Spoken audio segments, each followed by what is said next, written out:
खूप वर्षापूर्वी कोकणातल्या एका छोट्याशा गावात वेशीवर एक जुनं ओसाड घर उभं होतं. गावकरी त्या घराच्या जवळ सुद्धा जायचे टाळायचे, कारण तिथे एकेकाळी राहायची भानुबाई.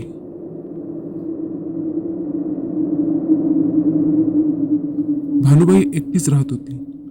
तिचा नवरा आणि मुलगा दोघंही एका रात्री अचानक गायब झाले होते. कुणालाच कधी समजले नाही की त्यांचं काय झालं.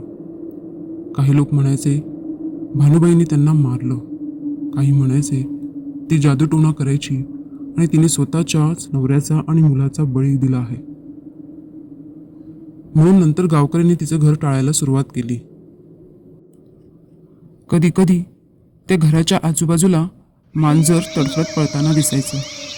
कुत्रे घाबरून पळून जायचे. पण एक गोष्ट मात्र सगळ्यांना सतवत होती.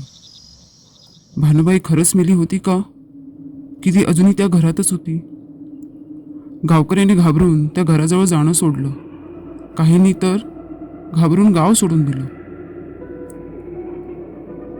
असाच काही दिवसांनी गावात एक नवीन शिक्षक आला.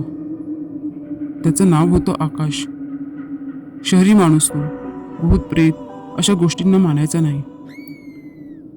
त्याने गावकऱ्यांकडून भानुबाईबद्दल ऐकलं होतं. त्याला गावकऱ्यांच्या ह्या सगळ्या गोष्टी मूर्खपणाच्या वाटायच्या.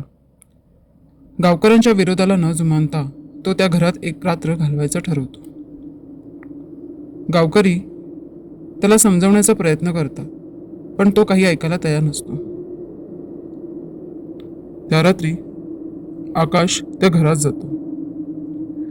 त्याच्याकडे एक टॉर्च, एक पुस्तक आणि एक स्लीपिंग बॅग एवढंच सामान असतं. तो घराच्या मध्यभागी येतो आणि झोपतो. सुरुवातीला काही विशेष घडत नाही, पण मध्यरात्रीनंतर भिंतींवरती त्याला कसला तरी आवाज येतो. खिडकी आणि दरवाजे आपोआप उघडतात. एक गार वारा येतो. त्याला कसला तरी कुजलेला वास येतो. तो इकडे तिकडे बघतो. तेवढ्यात आकाश घाबरून उठतो. समोर अंधारात भानुबाईची आकृती उभी असते. तिचे केस विस्कटलेले होते, डोळे पांढरे फटफटीत होते आणि तिच्या हातात एक होता जुना गंजलेला कुऱ्हाड. हे सगळं पाहून आकाशचा घसा कोरडा पडतो. तो बोलण्याचा प्रयत्न करतो, ओरडायचा प्रयत्न करतो, पण त्याचा आवाज काही निघत नाही. आणि ती भानुबाई त्याच्या दिशेने हळूहळू पुढे येत होती. तिच्या पायाखाली जमीन नव्हती. ती हवेतून चालत होती. तिचे डोळे हे पांढरे फटफटीत होते.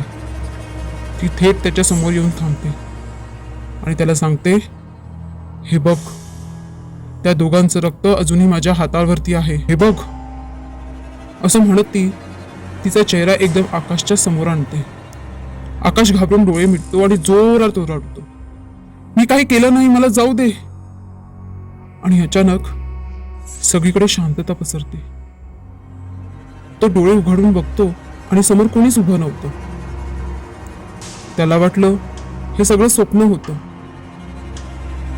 आणि मग त्याने हातावरती नजर टाकली. त्याचे पूर्ण हातावरती ओरखडे होते. तो पळायला निघाला, पण त्याचे पाय जणू जमिनीला चिकटून गेले होते.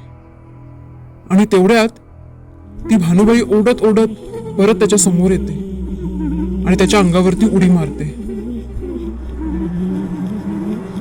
आकाश बेपत्ता झालाय आणि पोलिसांना देखील तो सापडत नव्हता. सगळ्यांना परत प्रश्न पडला की आकाश गेला तरी नक्की कुठे.